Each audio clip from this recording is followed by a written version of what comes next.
Hi guys, welcome to garden to going. எனக்கு தெரியும் நீங்கள் எல்லாமே ஆடிப்பட்டதுக்கான அப்டேட்டுக்காக வெயிட் பண்ணுறீங்க. ஸோ இப்போ நாங்கள் என்ன பண்ணுறோன்னா, நாங்கள் ஆல்ரெடி உழுதுட்டோம். இப்போ அது சமன் செஞ்சுருக்கோம். அதில் ஃபஸ்ட்டு பன்னீர் ரோஜா செடி வைக்க போகிறோம். இது என்னோடய ரொம்ப நாள் ஆசை. என்னோடய ஓன் தோட்டத்தில் நான் பன்னீர் செடி, அந்த பன்னீர் ரோஸ் நடணும்னு ரொம்ப நாள் ஆசைப்பட்டுட்டு இருந்தேன்.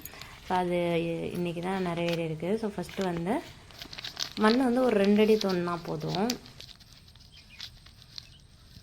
ஸோ இது நர்சரியில் தான் வாங்கினேன். ஸோ நான் வாங்கும்போது 40 rupees நான் வாங்கியிருந்தேன்.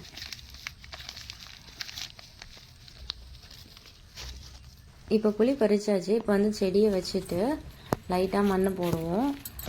மண் போட்டுட்டு நல்லா மூடணும், கொஞ்சம் அழுத்தணும், ரொம்ப அழுத்தக்கூடாது. ஏன்னா வேர் டேமேஜ் ஆகிடும். ஏன்னா இது எப்படின்னா, ஒரு இடத்துலேருந்து இன்னொரு மண்ணுக்கு ஷிஃப்ட் பண்ணுறோம் அப்படின்னும் போது அது அடாப்ட் பண்ணணும்.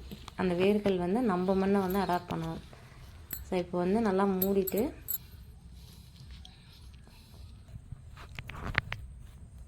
ஸோ பார்க்கவே அழகாக இருக்கு இல்லையா? ஸோ நான் இதனுடைய நெக்ஸ்ட் அப்டேட்டும் நான் உங்களுக்கு கொடுக்குறேன். தென் ஆடிப்பட்டம் விதைகள் வாங்கிட்டோம், அதையும் நான் ஒரு அப்டேட்டாக போடுறேன். ஸோ இப்போ தண்ணி நிற்கிறதுக்காக சின்ன பாத்தி மாதிரி கட்டிட்டு அதில் தண்ணி ஊற்றிடணும். ஸோ நிறைய தண்ணி ஊற்றக்கூடாது, ஓரளவுக்கு தண்ணி ஊற்றுங்க. அந்த வேர் நனையணும், அந்த மண்ணுக்குள்ளே அந்த வேர் சேரணும். ஸோ தண்ணி ஊற்றிட்டா ஒரு நாள் விட்டு ஒரு நாள் தண்ணி விடலாம். ரொம்ப வறட்சியான பகுதின்னா டெய்லி மார்னிங் ஈவினிங் ஊற்றலாம். ஸோ என்னோடது கொஞ்சம் நிழல் பண்ணுற மாதிரி இருக்கும், அதனால் ஒரு வேளை தண்ணி ஊற்றினா போதும்.